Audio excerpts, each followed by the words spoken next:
Other examples include medicine, prescriptions can be automatically refilled, personal finance, employees can save for retirement with an automatic wage deduction, cooking, meal delivery services can do your grocery shopping, productivity, social media browsing can be cut off with a website blocker.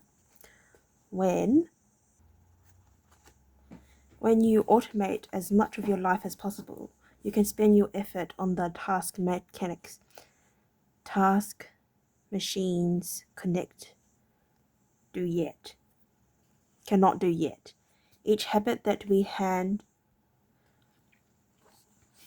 over to the authority of technology frees up time and energy to point into the next stage of growth.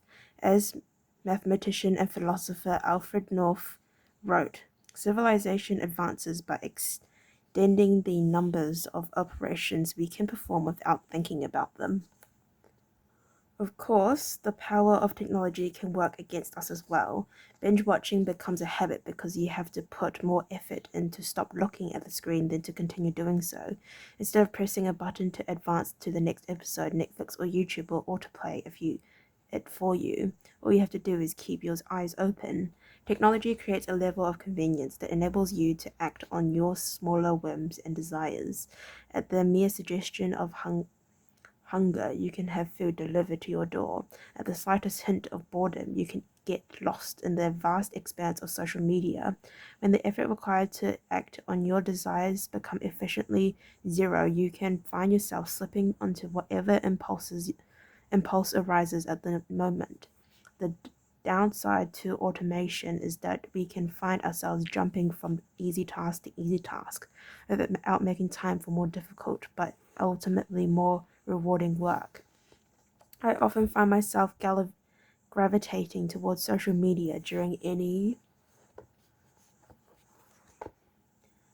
downtime. If I feel bored for just a fraction of a second, I reach for my phone. It's easy to write off these minor distractions as just taking a break, but over time they can accumulate into a serious issue.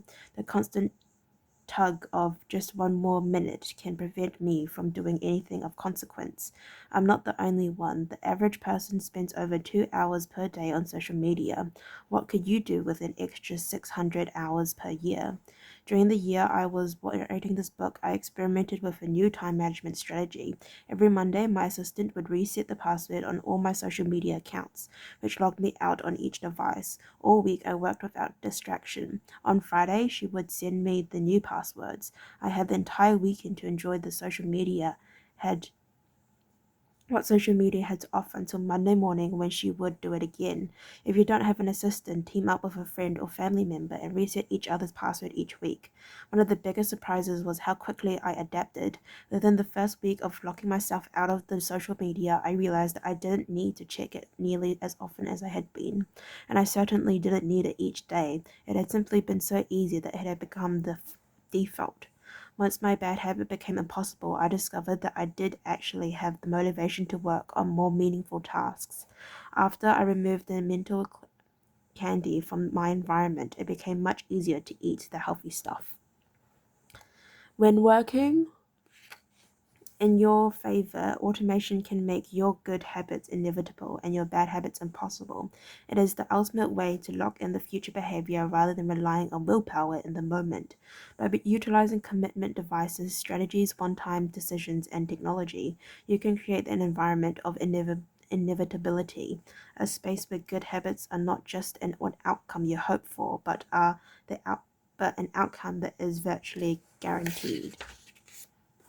Oh, and there's chapter summaries, which we will not be reading. So moving on to this nice table, how to create a good habit. Oh, that's just summaries. Okay. The fourth law, make it satisfying. The cardinal rule of behavior change. Oh, chapter 15.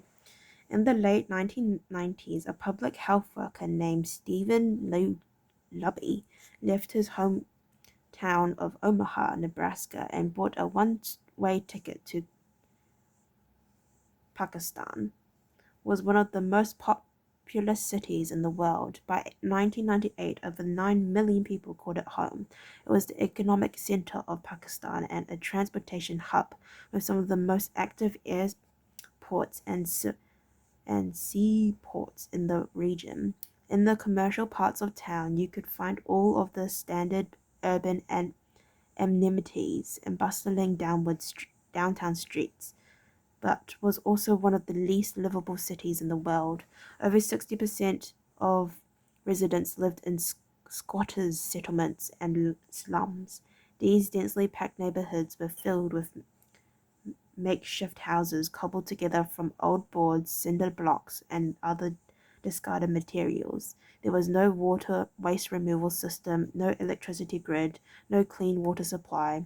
When dry, the streets were a combination of dust and trash. When wet, they became a muddy pit of sewage. Mosquito colonies thrived in pools of stagnant water, and children played among the garbage. The unusuality. Ooh. The unsanitary conditions led to widespread illness and disease. Contaminated water sources caused epidemics of diarrhea, vomiting, and abdominal pain. Nearly one-third of the children living there were malnourished. With so many people crammed into such a small space, viruses and bacterial infections spread rapidly. It was this public health crisis that had brought Stephen Lubby to Pakistan. Lubby and his team realized that in an environment with poor sanitation and simple habits of washing your hands could make a real difference in the health of the residents.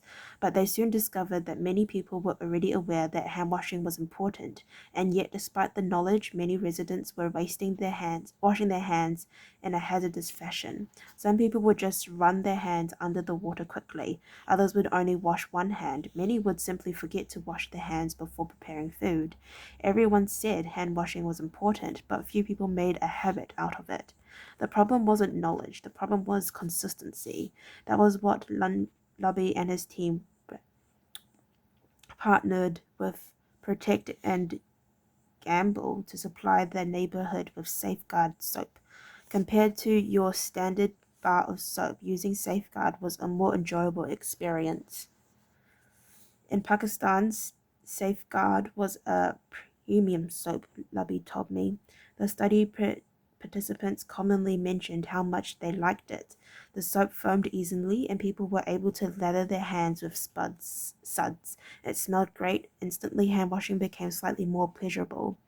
I see the goal of hand washing promotion not as behavior change, but as habit adoption, Lubby said. It is a lot easier for people to adopt a product that provides a strong positive sensory signal. For example, the of toothpaste, mint taste of toothpaste, that it is a to adopt a habit that does not provide pleasurable sensory feedback, like flossing one's teeth. The the marketing team at Protect and Gamble talked about trying to create a positive hand washing experience. Without months Within months, the researchers saw a rapid shift in the health of children in the neighborhood. The rate of diarrhea fell by 52%, pneumonia by 48%, and impetigo, a bacterial skin infection, by 35%. The long-term effects were even better. We went back to some of the households in 6 years after, Lubby told me. Over 95% of households who had been given the soap for free and encouraged to wash their hands had a hand washing station with soap and water available where our study team visited. We had not given any soap to the intervention group for over 5 years, but during the trial they had become so habitualized to wash their hands they had maintained the practice. It was a powerful example of the fourth and final law of behavior change: make it satisfying.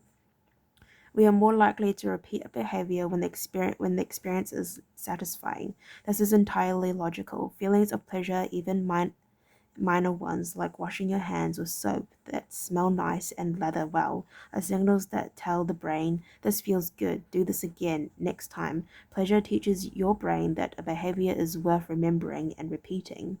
Take the story of chewing gum. Chewing gum had been sold commercially throughout the 1800s, but it wasn't until Wrigley launched in 1891 that it became a worldwide habit. Early versions were made from relatively bland uh, resins, chewy but not tasty, revolutionized the industry by adding flavors like spearmint and juicy fruit, which made the product flavorful and fun to use. Then they went a step further and began pushing chewing gum as a pathway to a clean mouth. Advertisements told readers to refresh your taste. Tasty flavors and the feeling of a fresh mouth provided little bits of immediate reinforcement and made the product satisfying to use. Consumption skyrocketed and Wrigley became the largest chewing gum company in the world. Oh, you couldn't even see that, and it was blurry. I'm so sorry. Anyway, it has been 15-ish minutes. I'd like to thank you very much for listening to read to page 185. If you'd like to listen to me read page 186, then please stay tuned, and I will see you next time. Bye bye.